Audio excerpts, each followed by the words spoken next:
Chào các bạn, mình là Lộc Nguyễn, hiện là Scrum Master của team Fortnite và team Rocket. Xin chào các bạn, mình là Long, mình là Scrum Master của Alpha and Weibo Team. Mình là Kim Tuyến, host của chương trình. Chào mừng các bạn đến với chương trình Live Job at Time.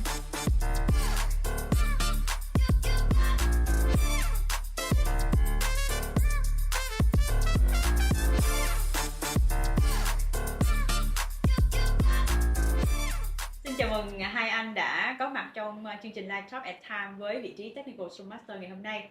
Và trước khi mà bắt đầu vào chương trình thì em cũng muốn hỏi nhẹ hai anh là tại vì em nghe thấy cái tên của team mình rất là thú vị, thì không biết là chắc bắt đầu từ anh Lộc trước đi, thì anh Lộc có thể chia sẻ thêm cho các bạn biết được là tại sao team của mình có tên là Fortnite và Rocket không ạ? Thật ra là mình đi trước cái team Fortnite đi ha. Fortnite thì là 4 số 9, tức là vàng. Thì team mình đặt tên nó là chất lượng là vàng, cho nên là muốn hướng tới là cái quality. Nhưng mà tại sao là không phải là 100% mà chỉ 4 số 9? Tại vì team cảm thấy là ok, để đạt tới mức độ mà hoàn mỹ thì team sẽ bỏ ra rất là nhiều effort. Cho nên là ok, mình sẽ chấp nhận với 4 số 9. Và team Rocket thì Rocket là tên lửa, thì mong muốn là mình sẽ delivery thật là nhanh, và team cũng sẽ đi grow thật là nhanh. Tên team của anh Long thì sao ạ? Anh có thể chia sẻ một chút xíu về tên team cũng khá là thú vị. Hai tên team của hai team mình thì hơi đặc biệt. Thứ nhất là Alpha thì nghe vẫn còn bình thường một chút. Alpha nghĩa là ký tự đầu tiên trong bảng chữ cái của La Mã, và cũng là team đầu tiên để mình build cho thị trường full time. Thì khi mà Alpha cũng có nghĩa là các bạn chắc cũng nghe qua về Alpha Male hoặc là Alpha Wolf, thì giống như là con sói đầu đàn. Thì mình hy vọng là team mình sẽ luôn đi đầu về những cái deliver sản phẩm cho bên thị trường Philippines. Còn team thứ hai là Weibo, thì một cái từ mà chắc là đối với những người mà thích xem anime Nhật hay là văn hóa Nhật thì chắc cũng không lạ với từ này. Thì đó là sở thích chung của tất cả anh em trong team. Thật là những cái tên thú vị, và em nghĩ rằng là cái tên team cũng sẽ nói lên phần nào về văn hóa của team cũng như tính cách của các bạn ở trong team. Trước khi mà bắt đầu vào chính vào chương trình ngày hôm nay thì em sẽ có một số câu hỏi được gọi là những câu hỏi nhanh để các bạn khán thính giả có thể hiểu thêm về cái công việc mà các anh đang làm. Trước khi trở thành Technical Scrum Master tại Tham thì anh Lộc đã đảm nhiệm những cái vị trí nào ạ? Trước đây thì mình là hardware engineer, làm về phần cứng. Sau đó là mình chuyển qua software engineer, sau đó là Scrum Master trước khi vào Tham. Còn mình là một developer, mình làm cả backend, frontend và lẫn data. Rồi sau đó mình được làm team lead và cuối cùng là được promote làm SM. 3 từ khóa mô tả ngày làm việc của các anh tại Tham ạ. Anh là facilitate, anh sẽ facilitate các cái Scrum event như là planning, retrospective hay là daily. Tiếp theo thì từ khóa của anh là observe, mình sẽ inspect từ những vấn đề trong team và những vấn đề trong product, từ đó dẫn tới cái từ khóa thứ ba, đó chính là coaching. Mình sẽ đặt những câu hỏi và để cho các bạn tự vỡ lẽ và từ các bạn tìm ra câu trả lời cho vấn đề. Một khoảnh khắc aha moment đặc biệt nhất với anh khi đảm nhiệm vai trò này ở Tham là gì ạ? Mình nhận ra là mình học được về cái customer experience, những cái research market tại Tham. Khoảnh khắc aha với mình là team được chọn cái tên cho team, chứ không phải là được đặt theo cái tên của cái product đó. Mới vô mình thấy team gì đâu có siêu Seiya rồi có anh em anh hùng Marvel như là Spider-Man, Iron Man rồi Thanos, cho nên là team mình đặt Weibo luôn cho mới lạ. Cho mới lạ. Dạ rồi. Theo các anh thì 3 kỹ năng cần có để có thể làm tốt được vai trò Technical Scrum Master tại Tham sẽ là gì ạ? Mình nghĩ đó là thứ nhất là cái communication, cái đó là soft skill. Thứ hai là về mọi người cũng biết là cái technical thì đòi hỏi anh em phải biết về technical, về AWS và cái negotiation. Vì mình cũng sẽ quản lý về stakeholder nữa, cho nên cũng sẽ cần những cái skill này.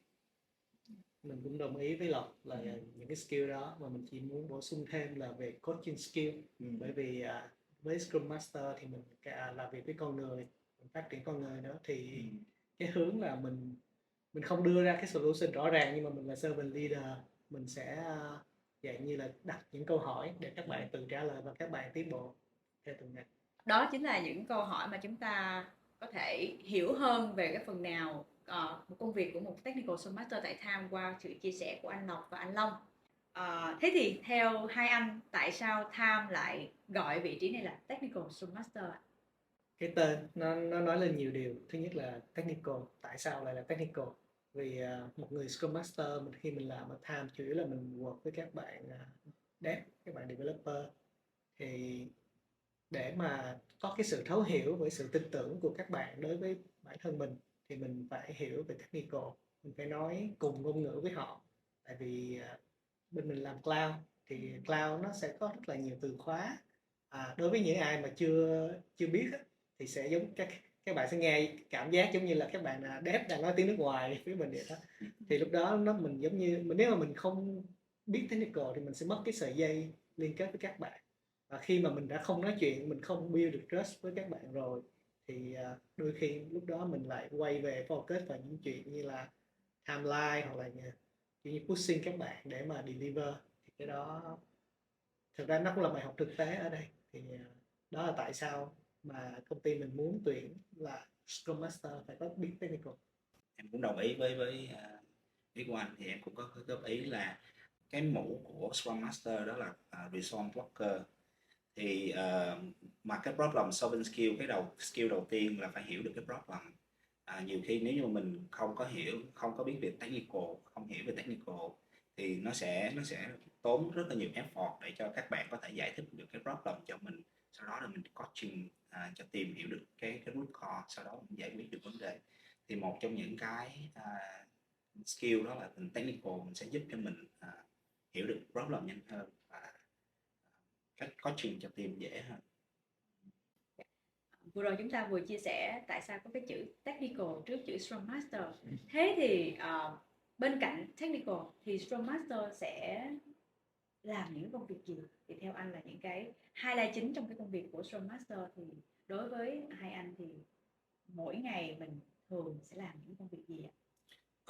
Ngoài cái việc mình thiên về technical thì những cái mình thấy cái sự khác biệt ở Time đối với những cái Scrum Master khác, đó là việc communication với stakeholder. Thì với cái thị trường bên ngoài trước đây thì cái việc mà communication với stakeholder hoặc là negotiate với stakeholder hầu hết là PO đảm nhiệm vai trò này. Nhưng mà mình ở Time thì Scrum Master vẫn có thể communicate với stakeholder, và thậm chí là cả team member, coach team member có thể chủ động communicate với stakeholder nếu cần thiết. Và anh Long thì anh Long cũng có thể chia sẻ thêm rằng là theo anh thì công việc của một cái người Scrum Master sẽ là gì, và khi mà mình làm Technical Scrum Master tại Time thì thường thì mình sẽ làm những công việc gì? Thì Scrum Master nói chung là nó có rất nhiều dạng. Thì cái dạng quan trọng nhất mà Time thì theo như mình nghĩ đó là sếp mình gọi là change champion. Tức là mình phải làm cách nào đó mình measure được, mình đo lường được là cái từ lúc mà mình hình thành cái suy nghĩ cho tới lúc mà mình deliver được một cái mang lại cái lợi ích, một cái value cho customer, thì mình phải value được, và mình phải tự xem là trong cái dòng chảy đó có chỗ nào mình bị stuck, có chỗ nào mình có thể làm tốt hơn. Thì lúc đó Scrum Master sẽ là người change, giống như là change champion, là những người thực hiện những cái thay đổi, những cái sự mà chỉnh sửa lại làm sao cho cái flow của mình nó đi được trơn tru hơn. Lúc nãy thì các anh cũng có chia sẻ một số điểm gọi là từ khóa, nói về cái sự khác biệt trong cái vị trí này. Thì lúc nãy là anh Lộc cũng có nói là về thách thức nè, rồi về niềm vui nè. Thế thì và anh Long cũng có một cái gọi là niềm vui trong công việc. Thế thì cái điều mà anh nghĩ rằng là niềm vui trong cái việc làm cái vị trí này nó mang lại, nó sẽ theo hai anh sẽ là những cái điều gì ạ? Anh nghĩ là thật ra là ở trong Time mình nó rất là, thứ nhất là anh em ở đây mình làm không phải là theo project, cho nên cái việc mà pull resource, tức là member move từ các team khác vào về, hay là khi mà mình dựng cái project này lên thì mình kéo những cái member khác về, rồi sau đó là hết, okay. Sau đó là mình rã ra team. Thì ở đây mình sẽ làm stay on, tức là team member sẽ ở với nhau, phải làm việc với nhau suốt một khoảng thời gian dài, cho nên ở anh em đã hiểu với nhau, hiểu ý với nhau, gắn kết với nhau, cho nên sẽ làm việc một ngày nó sẽ cảm thấy rất là nhẹ nhàng và vui vẻ. Dạ. Còn anh Long thì nếu mà chọn để nói về một cái từ khóa là điều đặc biệt khi mà anh làm việc ở đây thì anh sẽ nói về từ khóa nào ạ? Bạn có thể chia sẻ thêm về từ khóa ấy. Từ khóa đặc biệt thì chắc là vui. Thì vẫn là câu chuyện vui. Thế thì có vẻ là ở Tham này chúng ta có một cái môi trường làm việc rất là vui vẻ, thoải mái và cũng có như là nhiều năng lượng, đúng không ạ? Chắc anh Long có thể chia sẻ thêm về cái niềm vui này ạ. Khi mình làm ở những công ty khác thiên về outsourcing thì thường là khoảng từ 6 tháng, 1 năm hoặc là 2 năm, lúc đó mình mới deliver được cái sản phẩm, giống như là mình xem những người, một cái đứa con tinh thần của mình đó, deliver được cho khách hàng. Thì mà đối với Time thì cái đó nó đến nhanh hơn. Mình có thể là mình làm những cái analytics, mình thấy là ok, mình đang học cái mặt này, mình lóe lên những cái ý tưởng là mình sẽ fix cái chỗ này, mình sẽ làm cho nó tốt hơn. Và để lấy ví dụ cụ thể là mình tăng cái success rate của cái việc mà mình nhận diện gương mặt đó, thì khi mà mình làm như vậy, mình deploy lên production xong, thường là chỉ trong 1 đến 2 sprint thôi, là cùng lắm là 1 tháng, thì mình thấy là cái đứa con tinh thần của mình nó được thay đổi. Khi mình đo lường được là thật sự cái successful rate nó được tăng lên, thì lúc đó là cả team rất là vui sướng, tại vì mình đã làm được một cái có ích trong một thời gian rất ngắn. Thế thì theo em thấy là đối với một cái sản phẩm về ngân hàng số thì chúng ta phát triển rất là nhiều tính năng trong một khoảng thời gian dài. Thế thì em cũng tin chắc rằng là team cũng sẽ có rất nhiều niềm vui trong cái giai đoạn mình phát triển sản phẩm và đi cùng với cái niềm vui thích cũng như là cái sự hài lòng của khách hàng của mình. Lúc nãy thì anh Lộc cũng có chia sẻ về công ty phát triển sản phẩm, và anh Long cũng có nói về trước đây là mình cũng có làm công ty outsourcing. Thế thì em cũng muốn hỏi các anh rằng là trong các công ty về product phát triển sản phẩm và các công ty outsourcing có ứng dụng cái tư duy agile vào trong công việc thì sẽ có những cái vị trí ví dụ như là Scrum Master hay Delivery Manager hay là Project Manager. Thế thì theo anh Scrum Master và Project Manager có điểm giống và khác nhau như thế nào? Điểm giống thì mình nghĩ là đều thiên về mình làm việc với con người là nhiều, và mình làm sao đó để mình delivery cái sản phẩm của mình tới tay khách hàng, và làm những cái công việc như là planning và về quản lý về thời gian. Thì đó là những điểm giống nhau. Còn về khác nhau thì nó có những cái khác nhau cơ bản. Thứ nhất là đối với người PM thì họ thiên về release một lần, còn đối với người SM thì là mình release theo iteration, tức là cứ đều đặn mình ra một cái increment cho product mình sau mỗi 2 tuần đó là cái thứ nhất. Cái thứ hai là về cái tư duy của người PM thì khi mà mình làm một cái dự án thì cái bước đầu tiên là mình luôn là risk management, thì mình đang cố gắng mình predict tất cả những cái thứ mà rủi ro nó đến từ tương lai. Còn đối với lại SM thì mình lại phân bổ đều những cái rủi ro đó ra, tức là mình khi mà mình thiên về mà là mình adapt, tức là mình chấp nhận là mình biết có rủi ro đó mà mình adapt nhanh nhất có thể, chứ mình không define tất cả mọi thứ trong một lần. Và cái cuối cùng là chắc các bạn nào mà làm PM mà có làm về budget thì sẽ biết là budget đó thì thường thì khi mà mình deliver hết project mình mới nhận lên một cục budget. Và còn đối với lại làm SM thì cái value return nó sẽ nhanh hơn, là khi mình deliver ra sản phẩm, tức là những cái tiền mà người ta đầu tư cho mình đã có kết quả rồi, ngay từ lúc mà mình deliver được mình cũng đã có thể thu về lợi nhuận rồi. Em cũng góp ý thêm là theo em thấy thì cái DM sẽ focus thiên về output nhiều hơn là outcome. giống như anh nói là ok mình sẽ release trong vòng 2 tuần, 1 tháng mình sẽ release ra được một lần, thì như vậy thì cái outcome của mình nó sẽ ngay lập tức nó quay về, và mình có thể measure interact những cái mình sẽ measure được những cái outcome giống như là ok số lượng success, số lượng fail để mình có thể mình inspect và adapt. Thế thì theo hai anh, đối với vị trí Technical Scrum Master sẽ đóng góp những cái vai trò quan trọng như thế nào trong hành trình phát triển sản phẩm về ngân hàng số của Tham, cũng như rằng là mình phát triển team và xây dựng cái văn hóa, cái sự gắn kết trong team cũng như là đối với các stakeholder khác? Thì như ban đầu mình có đề cập là về vai trò của người Scrum Master là về champion, thì nói chung nhắc lại về hành trình của Tham thì mình cũng rất là tự hào. Thì đối với cái ban đầu tiên là build cho thị trường Nam Phi thì mình không có cho nhiều, nhưng mà mình cũng biết là các anh chị em Scrum Master ở Tham mình đã thử nghiệm về Less, về Spotify framework, và mình cũng adapt từ từ rồi mình đã ra một cái cho riêng của Tham, thì cuối cùng mình có thể là deliver được cái ngân hàng số tại Nam Phi. Cho đến khi qua thị trường Philippines thì mình có từ những cái bài học mà từ Nam Phi mình bắt đầu rút ra những cái kiến thức, và từ kinh nghiệm mà mình đã build ở thị trường Nam Phi thì khi mà sang thị trường Philippines, cái chữ technical nó lại càng được nhấn mạnh nhiều hơn, vì lúc đó là mình bắt đầu mình apply những cái mà về backend practice, về những cái cloud, mình mua tất cả sản phẩm mình lên cloud, mình apply cái microservice, thì lúc đó là mình deliver sản phẩm nhanh hơn, và chỉ trong vòng là có 9 tháng thì mình đã deliver được cái ngân hàng số cho Philippines. Và sau đó, và 9 tháng sau nữa là mình đã có customer tới 1 triệu cho Google Transact.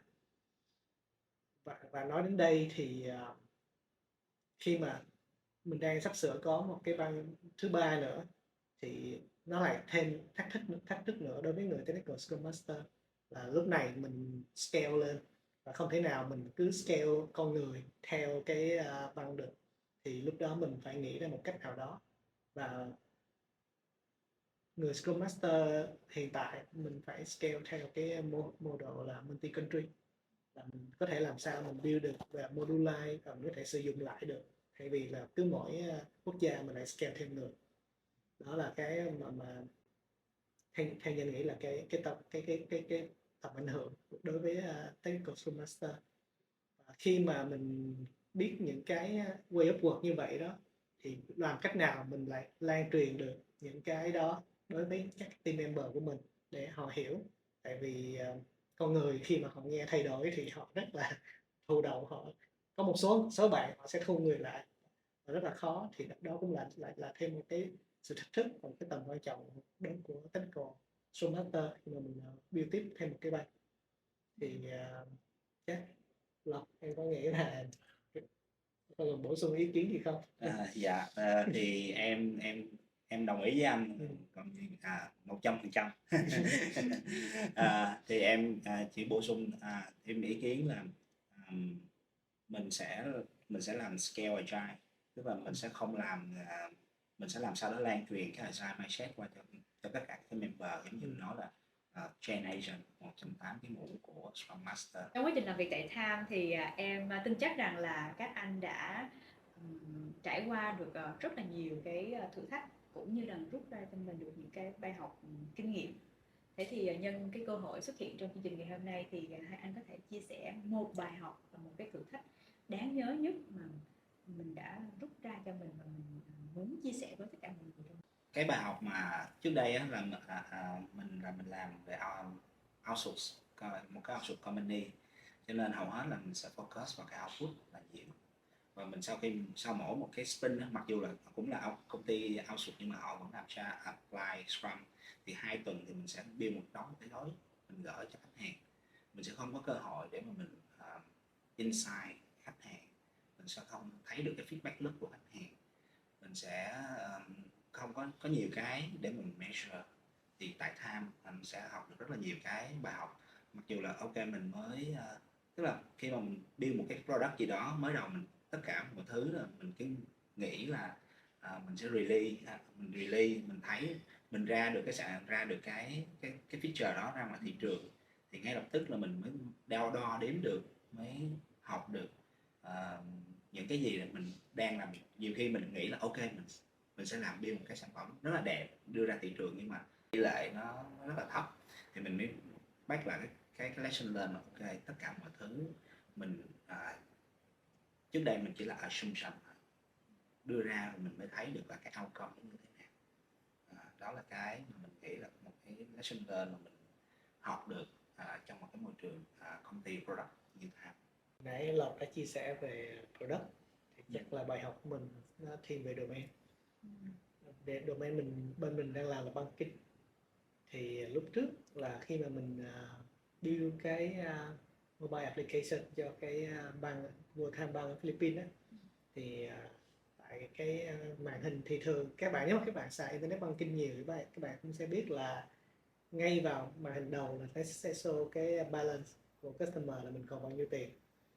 Thì ở bên Philippines á, thì bên mình có được một cái kiosk, nó gần giống như một cái ATM để người ta có thể mà người ta print code, người ta có thể dùng thẻ, nhưng mà nó không phải là ATM. Thì bên mình cũng lúc đó là mình cũng hơi chủ quan, là giữa team và PO và một số bộ phận khác đã align là mình sẽ display cái balance đó lên cái kiosk, nhưng mà mình đã không involve bên legal vào. Tới lúc mà mình deploy in production rồi thì legal mới chặn lại, nói là trong cái của mình là kiosk và mình đăng ký với chính phủ là mình không được show cái balance lên trên đó. Cho nên lúc đó là mình phải rollback, làm sao rollback nhanh nhất có thể. Và lúc đó thì cũng một phần nó cũng tự hào, team rollback cũng rất là nhanh, nhưng mất có một ngày, mất chưa tới một ngày. Nhưng mà cũng đó là một bài học rất là hú vía, là khi mà mình làm trong cái môi trường banking thì mình luôn luôn phải nhớ là mình build feature, mình phải nhớ involve bên legal và bên bộ phận risk để họ có thể đưa mình những cái advice mà mình có những cái rủi ro có thể nguy hiểm tới mức mà mình có thể stop cả cái bank. Thì đó là cái bài học của mình. Lộc có vẻ như là dường như là muốn chia sẻ thêm điều gì đúng không ạ? Không, thì thật ra là mình cũng có chia sẻ một cái là khi mà chuẩn bị qua thị trường Philippines thì mình được cho một cái buổi về research, tức là mình sẽ thấy được là cái behavior của user nó như thế nào, cái xu hướng ra sao và các competitor của mình có gì. Đó là một cái khoảnh khắc mà mình cảm thấy là mình tại thời điểm này, tại vì mình sẽ được get rất là nhiều insight. Tại vì trước đó là team cũng có assume là sẽ maybe là bưng cái sản phẩm từ bên bang của Nam Phi qua bên Philippines, nhưng mà maybe là cái thị trường nó sẽ khác và nó sẽ có những cái behavior nó sẽ khác.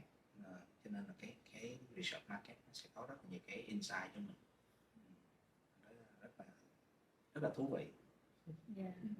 Khi mà đặc biệt là khi Time phát triển ngân hàng số tại Nam Phi chẳng hạn hay là ở Philippines, thì em nghĩ rằng là cái tập khách hàng của hai quốc gia hoàn toàn khác nhau về văn hóa, về cách thức tiêu dùng cũng như là cái nhu cầu sử dụng sản phẩm, đặc biệt là về ngân hàng số.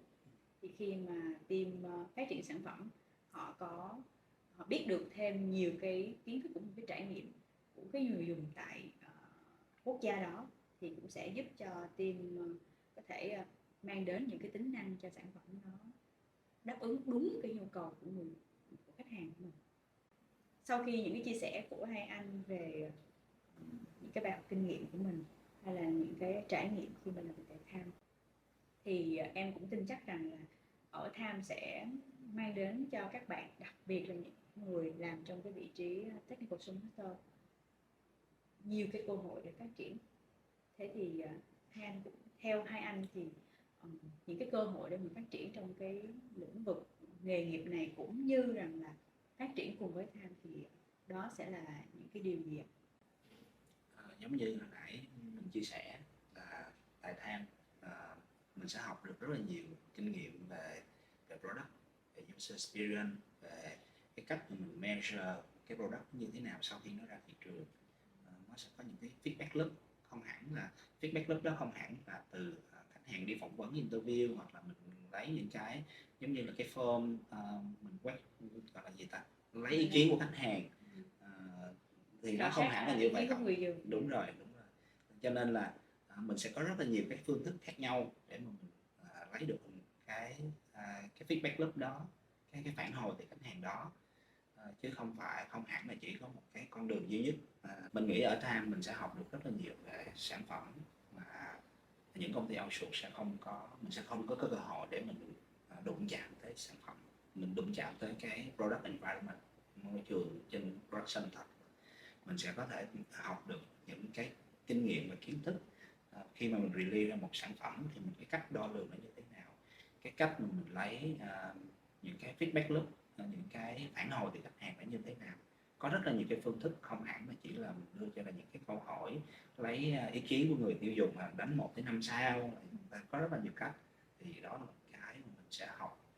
Cái thứ hai nữa là trong môi trường có rất là nhiều anh em Scrum Master cũng như là luôn luôn thể hiện cái tinh thần agile, cho nên là sẽ có rất là nhiều cái không gian để cho mình grow, mình improve về mặt agile, về mặt knowledge, và cũng có nhiều cái cơ hội để mình thử nghiệm những cái mới. Cơ hội luyện cái mới. Dạ rồi, cảm ơn chia sẻ của anh Lộc. Thế thì anh Long thì sao? Theo anh thì ở đâu sẽ là những cái cơ hội phát triển khi mình làm việc tại Time? Thì tiếp theo ý của Lộc là mình được thử những cái mới, thì chắc là đối với những ai mà từng kinh qua làm ở môi trường outsource á, thì hầu như là mình rất khó mình apply được, có thời gian và có sự cho phép để được mình thử được những cái mới. Mà ở Time là may mắn là mình cả về bottom up lẫn top down đều rất thích agile, và họ luôn luôn giống như là tạo điều kiện cơ hội cho mọi người để có thể được experiment, thử nghiệm và mình apply những cái mới. Thì bên cạnh những cái mà về product thì người technical Scrum Master còn có thể là học và thử nghiệm những cái về technical, những cái mà về công nghệ mới và những cái mô hình mới đang thời thượng trong thế giới agile, ví dụ như là Less hoặc là Spotify, hoặc là một số cái practice như là microservice. Thì mình có thể mình apply và mình có hoàn toàn có một cái môi trường để mà mình có thể mà mình thử nghiệm. Và một cái nữa là mình nghĩ là đối với sự phát triển của người Scrum Master thì ở đây ở Time rất là tạo điều kiện cho anh em học, và có những cái khóa học, công ty có mua một số khóa học rồi mọi người có thể lên đó học và có thể thi lấy cert và có thể claim được tiền công ty nếu như thi đậu. Đây là một cái gọi là training opportunity Ừ. về cơ hội học tập và cũng như là phát triển ở Time. Thì đó cũng sẽ là gần giống như cái câu hỏi mà em dự định hỏi các anh tiếp theo, đó chính là các anh có bất kỳ lời khuyên nào dành cho một số bạn đang có ý định là chuyển hướng nghề nghiệp của mình sang làm công việc là technical Scrum Master không ạ? Thì đối với các bạn mà đã là Scrum Master rồi thì muốn làm technical Scrum Master thì tất nhiên là mình sẽ bổ sung cái vế đầu tiên, đó là các bạn nên improve về technical skill của mình. Nó không hẳn là develop nhưng mà nó sẽ có cả QA, cả framework, infra. Mình sẽ cần phải biết cái ngôn ngữ của technical để có thể support team. Còn đối với các bạn mà đang làm technical thì các bạn nên hiểu về agile.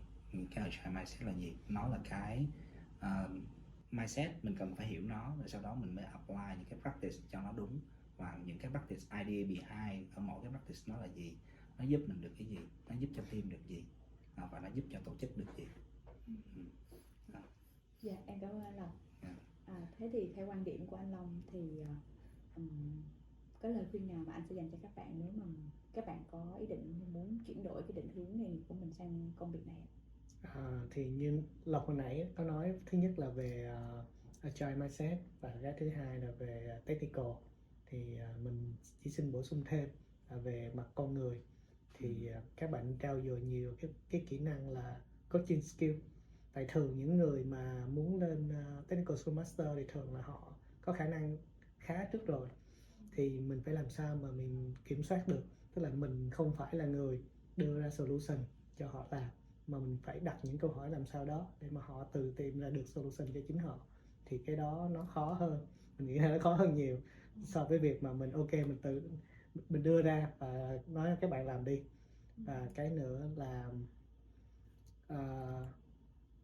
coaching thì nó đòi hỏi là mình phải để mà coach được người ta thì đương nhiên là cái kiến thức của mình nó phải nhiều, thì các bạn nên bổ sung càng nhiều càng tốt về những kiến thức, không chỉ về agile giống như Lộc nói hồi nãy, mà cả về domain knowledge, cả về những cái product mình đang hoạt động như thế nào, và cái business về Pumpkin nó đang hoạt động như thế nào, và trên thị trường người ta đang chạy ra sao, và kể cả những cái app Pumpkin mình nên tìm hiểu để mình thấy là ở ngoài thị trường có những cái product nào, có những cái idea hay mình có thể bổ sung vào cho product của mình. Để thay cho lời kết của chương trình ngày hôm nay thì theo hai anh, 3 điều mà các bạn ứng viên nên apply ngay vào vị trí Technical Scrum Master tại Time thì đó sẽ là 3 điều gì ạ? Thứ nhất là fun, là môi trường làm việc vui vẻ. Thứ hai là challenge, những thử thách mà mình phải đón nhận hàng ngày. Và cuối cùng là growth, cơ hội phát triển.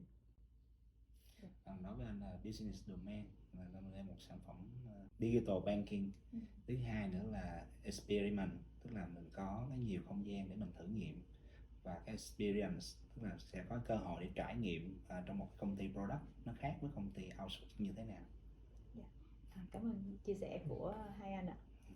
Xin chào và hẹn gặp lại các bạn trong tập tiếp theo, tập 3 của Live Job at Time với vị trí rất thú vị, Solution Architect. Và cùng chờ đón xem vị khách mời nào sẽ xuất hiện trong tập tiếp theo nhé. Xin chào và hẹn gặp lại.